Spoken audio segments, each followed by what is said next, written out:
Abraham believed God, and it was credited to him as righteousness. The promise comes by faith. Against all hope, Abraham, in hope, believed and so became the father of many nations. Without weakening in his faith, he faced the fact that his body was as good as dead, since he was about 100 years old, and that Sarah's womb was also dead.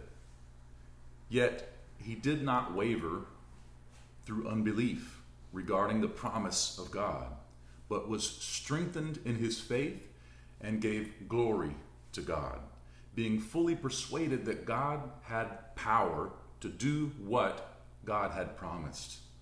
This is why it was credited to Abraham as righteousness. These are verses from Romans chapter 4, which is a part of our daily reading plan for the day. And I really like this phrase, against all hope, that Paul includes in this passage, because life certainly presents us with seemingly hopeless situations. I don't have to detail that in the current climate that we're living in. We're also faced then in these kinds of situations with the choice of whether to give up hope or to hope against impossibilities.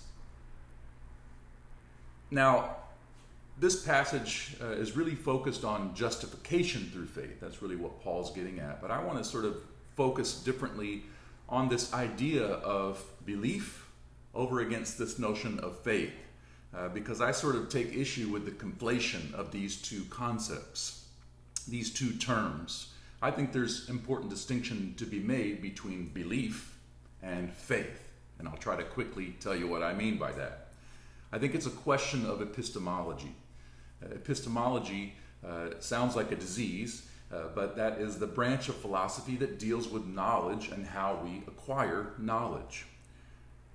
Now, belief implies a concretized set of presuppositions upon which one is settled, a concretized belief system.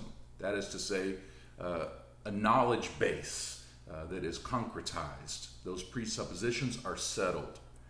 Now, faith, according to Hebrews 11:1, is the, quote, substance of things hoped for, the evidence of things not seen. Now, as a caveat, that word evidence is a tricky one.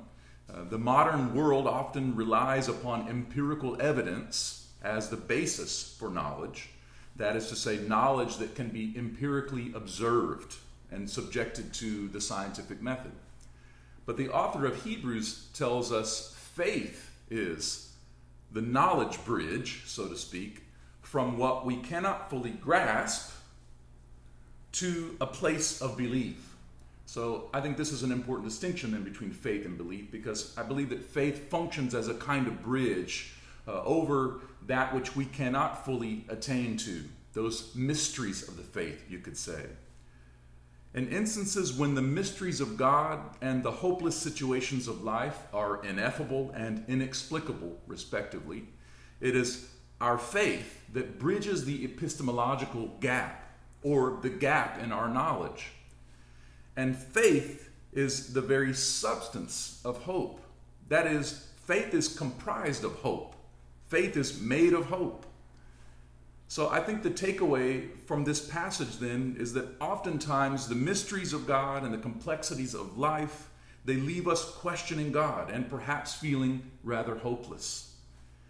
But Abraham models for us, as Paul points out, he models a faith that bridges the gap between what is impossible to a place of confidence and hope in the promise of God. If we find ourselves doubting or immersed in circumstances that seem hopeless, we can find hope in faith and cross that knowledge bridge into a confidence like Abraham had in the face of impossibility. Now, this reminds me of a song that we often sing in Relate.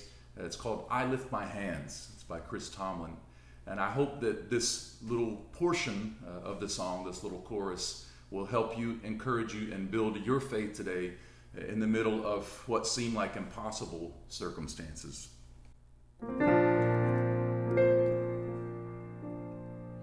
I lift my hands to believe again that you are my refuge, you are my strength.